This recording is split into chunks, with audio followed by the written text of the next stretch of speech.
بەڕێزان و خۆشەویستان بەردەوام دەبین سەبارەت بە تەوەری بەرنامەی ڕاوێژ کە ئەوش قسە و باز بوو سەبارەت بە خوێندنەوەی ئەلکترۆنی و خوێندنەوەی ئاسایی. لەم بڕگەی بەرنامەی ڕاوێژدا ئەمانوێ بزانین ئایا ڕۆڵی ڕۆژنامە و گۆڤارەکان لە میدیا و لە ناوەندەکانی ڕۆشنبیرەکانە تا چ ڕادەیەک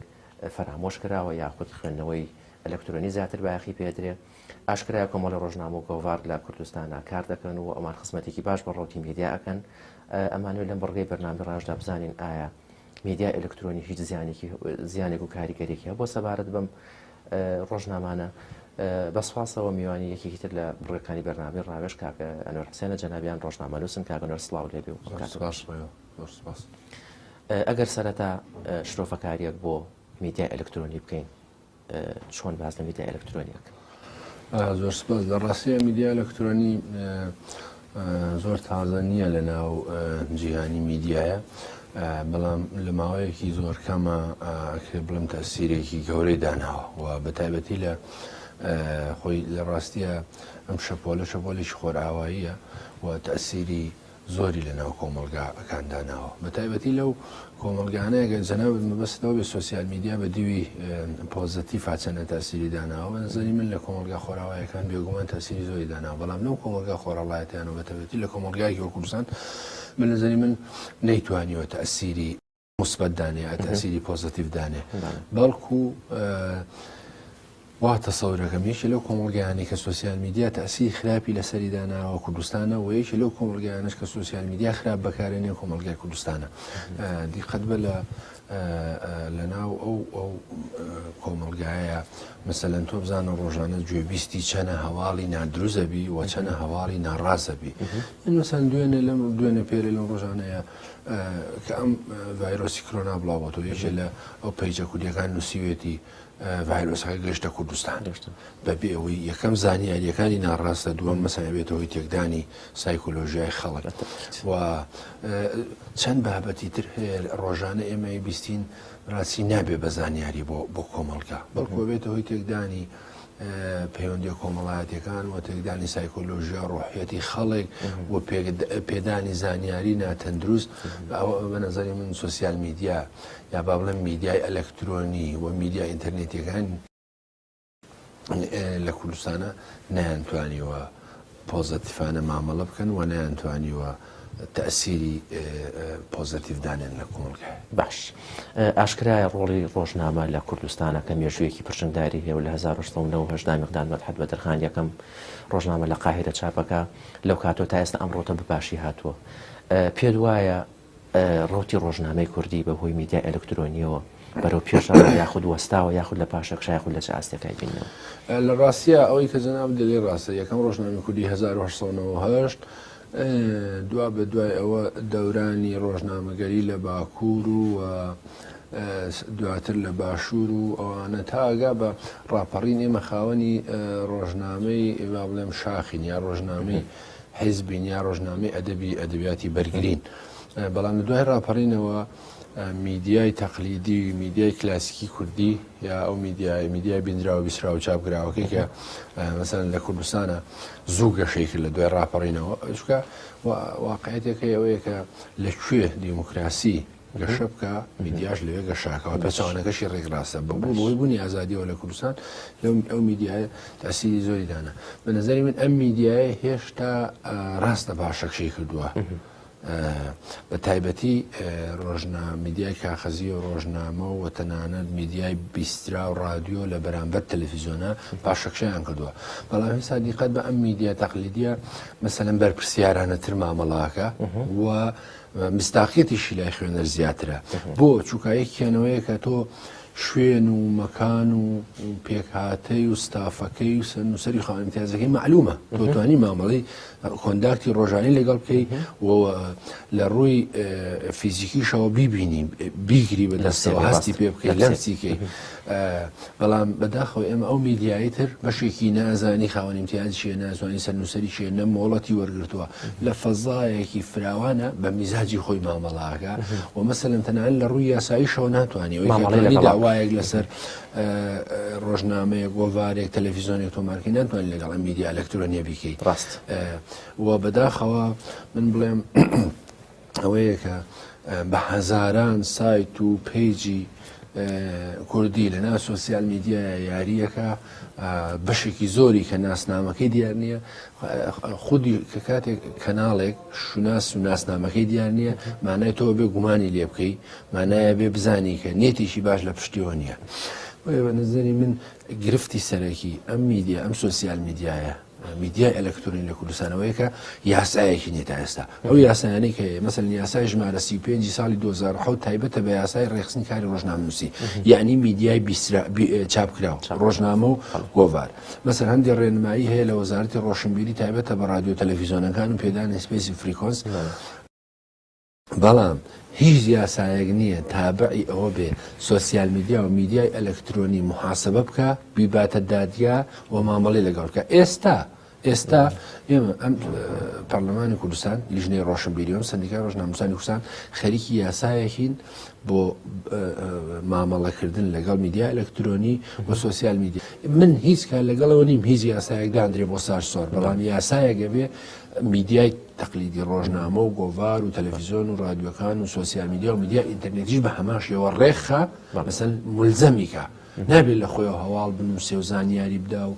سایکۆلۆژیای خەڵک تێکدا و بێتە هۆی شێواندنی مەسەڵەن فکری خەڵک و فۆبیا و ترس بڵاو باش. کاکە شتێکی واقعەکەیە بە هەمومان باسی ئەوی بکەین کە میدیای نووسرا و ڕەنگە دەستەیەکی لە پشتۆ بێ ستافێکی لە پشتۆ بێ ئەم ستافە جێگەیان دیارە ڕێگەیان دیارە و ئەرزانن کێن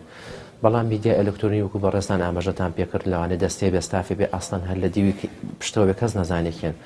ئەگەر ئەمە ڕێک نەخرێتەوە ئەگەر ئەمە کاریگەری نەگەتیڤەکانی چێ ئەخرەوەی کاڵم یاسا کاتێکە یاساکە یاسا ڕێخستنی میدیا ئەلکترۆنی دەرەچێ ئەو ڕێشوێنانە هەمووی بازەکەین هۆکارەکانی و مەسەل یعنی ئەم ڕۆژنامەی کوردستانی چۆن خاوەن امتیازی هەیە سەرنووسەری هەیە ستافی هەیە باماشەوە ئەم سایتە و ئەم پیجش ئەبێ مەسەن ستافێکی ئاوای هەبێ بێ تەسجیلی کات جای لە سندیکای ڕۆژنامەنووسانی کوردستان یا وەزارەتی ڕۆشنبیری کە تۆ ستافەکەی دیار بوو مثلەن پێگە جوگرافیەکەی دیار بوو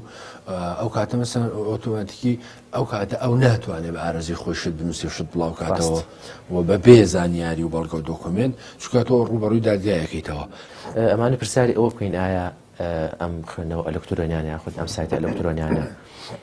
هیچ زیانێکی بە ڕۆژنامەکان گۆڤارەکان میدیا نووسراوەکان گەیانووە یاخود بڵێم کە ئێستا خوێنەری ڕۆژنامەکان تا ڕادەیە کەم بووە کتێبیش کەم بووە هیچ پەیوەندیەکی بەمانەوە هەیە؟ وەڵاهی من ئەمە ڕێی شخصی خۆمە کاک شاخەوان هیوادارم ڕێیەکەی من غەڵەت بێ. من پێم وایە میدیای ئەلکترۆنی و سۆسیال میدیای کوردی هێندەی زانیاری بە سوود و تەندروستیانە کە بتوانێت جێگا بەم میدیا تەقلیدیانە لێشکە بڵێ وەڵا لەبەرەوەی میدیای ئەلکترۆنی کوردی هێندە کاریگەر و موئەسرە و هێندە زانیاری پێیە خەڵک ناچێ ڕۆژنامە ناخوێنێتەوە کتێب ناخوێنێتەوە. بە نەزەری من چەند هۆکار هەیە لە پشت ئەو پارادۆکسی دروست بووە مەسەڵەن خەڵک خۆ ئەوە نیە ڕۆژنامە ناخوێنێتەوە خەڵک هەرەوە نیە کە گوێ لە ڕادیۆ ناگرێت. یعنی بۆ معلوماتی جەناب من مەقالێکم نووسیوە لە هەرێمی کوردستان بە هەر 23,000 کەس یەک کەس کتێبێکی خوێنێتەوە ساڵانە یعنی لە کۆمەڵگای کوردستانە ساڵانە بە 23,000 کەس یەک کەس کتێبێکی خوێنێتەوە کە ئەوە لە کۆمەڵگای ئەوروپا و لە وڵاتێکی وەکو ئیسرائیل و وڵاتێکی وەکو یۆنان ڕێژەکە زۆر لەسەرەوەیە. مەسەڵەن لەو داتایانەی کە لە بەردەستی منابوو ئەڵێ بە هەموو وڵاتانی عەرەبی ناتوان بەقەر ئیسرائیل کتێب چاپ بکەن بە 22 دەوڵەتی عەرەبی و بە هەموو وڵاتانی عەرەبی بەقەر وڵاتێکی وەکو یۆنان کتێب ناخوێنەوە. مانەوەیە کۆمەلگای کوردستانیش لە پاششەی گەورەی کرد. ئەمە یەک. دووهەم کۆمەلگای کوردی لە دوای با بڵێم لە دوای دەهینەوەتەکانەوە یا با بڵێم لە 10 ساڵی ڕابردوودا زۆر پاشەکشی کردووە لە کتێب خوێندنەوە و لە بەرەمهێنانی فکر و لە زۆر بابەتی تر. بە نەزەری من هۆکارەکەی کۆمەلگای کوردی بۆ خۆی ناخوێنێتەوە بۆ خۆی میزاجی خوێندنەوەی نەبوو هەر پێم وایە نەی بۆ چووکە لە باشترین حاڵەتە مەسەلەن ئێستا لە باشترین حاڵەتە ئەو کتێبانی کە زۆر باشن لە کۆمەلگای کوردستانە مەسەن 1000 نوسخەی لێ فرۆشرێ لە کۆمەلگایەکی 6,300,000 کەسی 1000 نوسخە لە کتێبەکان نافرۆشرێ و لە بدەیتە خوار ئەوە لە کتێبەکانی تر 500 نوسخە چاپەکرێ 300 نوسخەی 400 نوسخەی گەڕێتەوە کۆگاکان بۆ خەڵک ناخوێنێتەوە. هۆکارەکەشی بە نظری منەوەیە کە کۆمەلگای کوردی کۆمەلگایەکی وشیار نییە و بەداخەوە تاچ کوردی پێی وایە هەموو شتێک گەزانێ کە لە کاتێکا وانە کە لە کاتێکا کۆمەلگای ئەوروپی ڕەوتی کۆمەلگای ئەوروپی زۆر گەشەی کردو بەڵام ئەوان هێشتا بەردەوام خوێندنەوە بۆیە هەموو کتێبانی لێ خۆش دەیبینی مەسەلەن ساڵانە ئەو کتێبانی کە لە ڕیزی دەکتێبەکەی یەکە من لە ڕیزی سەد کتێبی یەکە من دەیان ملیۆن نوسخەیان لێ چاپکرێ ئەم کۆمەلگایانە بە نظری من کۆمەلگای زوردن بۆیە تاچی کوردی بە نظری من ناخوێنێتەوە و ناتوانێت هوشیاری خۆی بێتە سەر پێی وایە پێویستێکی ڕۆحی نییە لەگەڵ کتێب و بە نظری من هۆکار و با بڵێم فاکتەری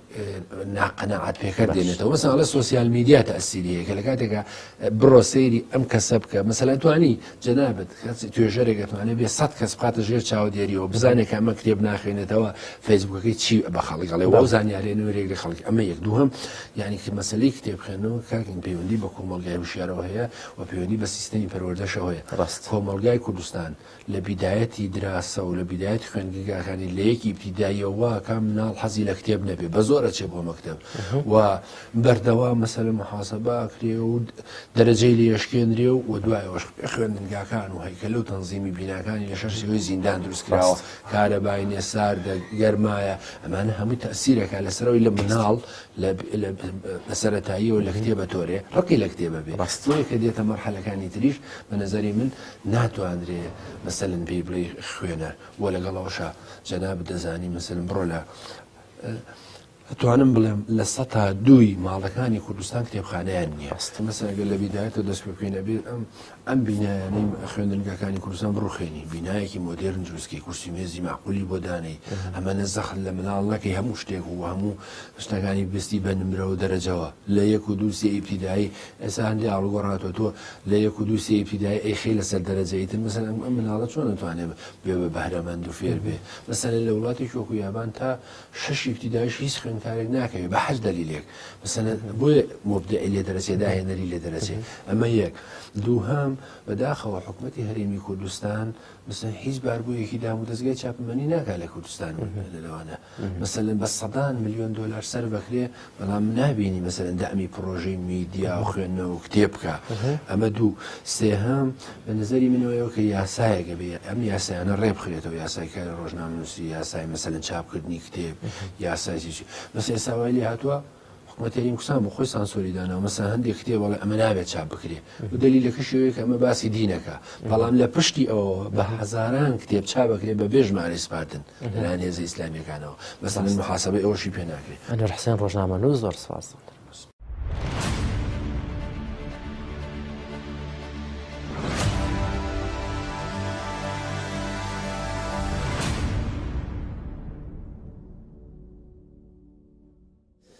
بەڕێزان و خۆشەویستان لە مێژە وتراوە کتێب باشترین هاوڕێی مرۆڤە و هەمیشە دەوترێت خوێندنەوە کلیلی هەموو سەرکەوتن و فێربوون و فێربوونێکە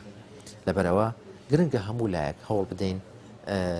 بە هەموو شێوازێک برەو بە بواری خوێندنەوە بدەین خوێندنەوەی ئەلکترۆنی و خوێندنەوەی ئاسایی هەردووکیان بۆ پێگەشتنی زانیاری و بۆ وەرگرتنی زانیاری و فراوانکردنی بیر و هزری تاکە فراوانکردنی بیر و هەزری ڕۆشن بیر و خوێنەوار و خوێنەرەکانمانە لەبەرەوە گرنگە هەمومان بتوانین گرنگێک و باخێکی تەواو بەم بوارە بدەین لێرەدا بەرنامەی ڕاوێژی کۆتایی پێدێنین جارێکی تر تا بەرنامەیەک تر و تەوەرێکی تر شاد و کامەران بن خواتانەکەن.